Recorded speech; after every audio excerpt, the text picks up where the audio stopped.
ನಮಸ್ತೆ ವೀಕ್ಷಕರೇ, magic bowl cooking ಚಾನಲ್ಗೆ ಸ್ವಾಗತ.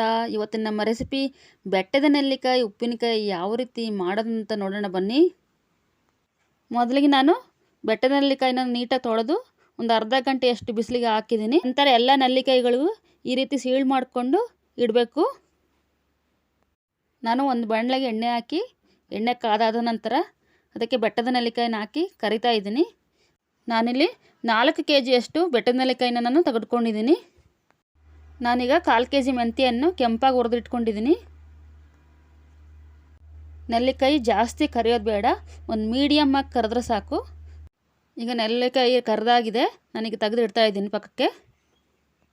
ಇದೇ ರೀತಿ ಎಲ್ಲ ನೆಲ್ಲಿಕಾಯಿಗಳನ್ನು ಕರೆದಿಟ್ಕೊಳ್ತಾ ಇದ್ದೀನಿ.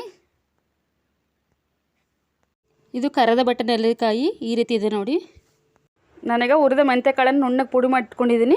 ನಂತರ ಅರ್ಧ ಸೇರಿಗೂ ಕಡಿಮೆ ಉಪ್ಪನ್ನು ಹಾಕ್ಕೊಳ್ತಾ ಇದ್ದೀನಿ. ನಾನು ಒಂದು ಅರ್ಧ ಸ್ಪೂನಷ್ಟು ಅರಿಶಿನ ಪುಡಿನ ಹಾಕ್ಕೊಂಡಿದ್ದೀನಿ. ಒಂದು ಕೈ ಹಿಡಿಯಷ್ಟು ಬೆಳ್ಳುಳ್ಳಿನ ನೀರು ಹಾಕ್ತಾನೆ ಪೇಸ್ಟ್ ಮಾಡಿಕೊಂಡು ಹಾಕ್ಕೊಂಡಿದ್ದೀನಿ. ನಂತರ ಒಂದು ಟೀ ಲೋಟದಷ್ಟು ಸಾಸಿವೆನ ಎಣ್ಣೆ ಹಾಕ್ಬಿಟ್ಟು ಹುರಿದ್ಬಿಟ್ಟು ಪುಡಿ ಮಾಡಿ ಹಾಕ್ಕೊಂಡಿದ್ದೀನಿ. ನಂತರ ಒಂದು ಸೇರು ಖಾರ ಪುಡಿನ ಹಾಕ್ಕೊಂಡಿದ್ದೀನಿ. ಖಾರ ಹೆಚ್ಚು ಕಮ್ಮಿ ನೋಡ್ಕೊಂಡು ಹಾಕ್ಕೋಬೋದು. ನನ್ನ ಖಾರ ಪುಡಿ ಸ್ವಲ್ಪ ಖಾರವಾಗಿದೆ, ಹಾಗಾಗಿ ನಾನು ಸ್ವಲ್ಪ ಒಂದು ಸೇರಿನಷ್ಟು ಹಾಕ್ಕೊಂಡಿದ್ದೀನಿ. ನೀವು ಖಾರ ಕಡಿಮೆ ಇತ್ತಂದರೆ ಸ್ವಲ್ಪ ಜಾಸ್ತಿನೇ ಹಾಕ್ಕೊಳ್ಳಿ. ನಾನೀಗ ನೆಲ್ಲಿಕಾಯಿ ಕರೆದು ಉಳಿದಂತಹ ಎಣ್ಣೆನ ಹಾಕ್ಕೊಳ್ತಾ ಇದ್ದೀನಿ. ನಾನೀಗ ಮಿಕ್ಸ್ ಮಾಡ್ಕೊಳ್ತಾ ಇದ್ದೀನಿ ಒಂದು ಸರಿ. ಅರ್ಧ kgಯಷ್ಟು ಹುಣಸೆಹಣ್ಣನ್ನು ನೆನೆಸ್ಕೊಟ್ಕೊಂಡಿದ್ದೆ. ಅದರ ರಸವನ್ನು ಚೆನ್ನಾಗಿ ತೆಗೆದುಬಿಟ್ಟು ನಾನು ಒಲೆ ಮೇಲೆ ಇಟ್ಬಿಟ್ಟು ಚೆನ್ನಾಗಿ ಕುದಿಸಿ ಗಟ್ಟಿಯಾಗುವವರೆಗೆ ಕುದಿಸಿ ಅದನ್ನು ಹಾಕ್ಕೊಂಡಿದ್ದೀನಿ. ಹುಣಸೆಹಣ್ಣಿನ ಬದಲಾಗಿ ನಾವು ನಿಂಬೆ ರಸ ಕೂಡ ಹಾಕ್ಕೋಬೋದು.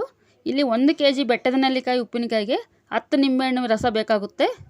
1/4 kg ಬೆಳ್ಳುಳ್ಳಿಯನ್ನು ಕ್ಲೀನ್ ಮಾಡಿಕೊಂಡು ಹಾಕ್ಕೊಂಡಿದ್ದೀನಿ. ಹಾಕ್ಕೊಂಡು ಒಂದ್ಸರಿ ಚೆನ್ನಾಗಿ ಮಿಕ್ಸ್ ಮಾಡ್ಕೊಳ್ತಾ ಇದ್ದೀನಿ. 1 ಲೀಟರ್ ಎಣ್ಣೆಯ ನಾನು ಬಿಸಿ ಮಾಡ್ಕೊಂಡು ಹಾಕ್ಕೊಳ್ತಾ ಇದ್ದೀನಿ. ಎಣ್ಣೆ ತುಂಬ ಬಿಸಿ ಮಾಡೋದು ಬೇಡ, ಉಗುರು ಬೆಚ್ಚಗೆ ಮಾಡ್ಕೊಂಡ್ರೆ ಸಾಕು. ನಾನು ನೆಲ್ಲಿಕಾಯಿ ಕರಿಬೇಕಾದ್ರೆ 1 ಲೀಟ್ರ್ ಎಣ್ಣೆ ಹಾಕ್ಕೊಂಡಿದ್ದೆ, ಮತ್ತು ಈಗ 1 ಲೀಟ್ರ್ ಹಾಕ್ಕೊಳ್ತಾ ಇದ್ದೀನಿ. ಟೋಟಲ್ 2 ಲೀಟ್ರ್ ಎಣ್ಣೆ ಹಾಕ್ಕೊಂಡಿದ್ದೀನಿ. ನಾನೀಗ ಒಂದ್ಸರಿ ಚೆನ್ನಾಗಿ ಮಿಕ್ಸ್ ಮಾಡ್ಕೊಳ್ತಾ ಇದ್ದೀನಿ. ಪ್ಲಾಸ್ಟಿಕ್ ಕಂಟೈನರಲ್ಲಿ ಸ್ಟೋರೇಜ್ ಮಾಡ್ಕೊಳ್ತಾ ಇದ್ದೀನಿ.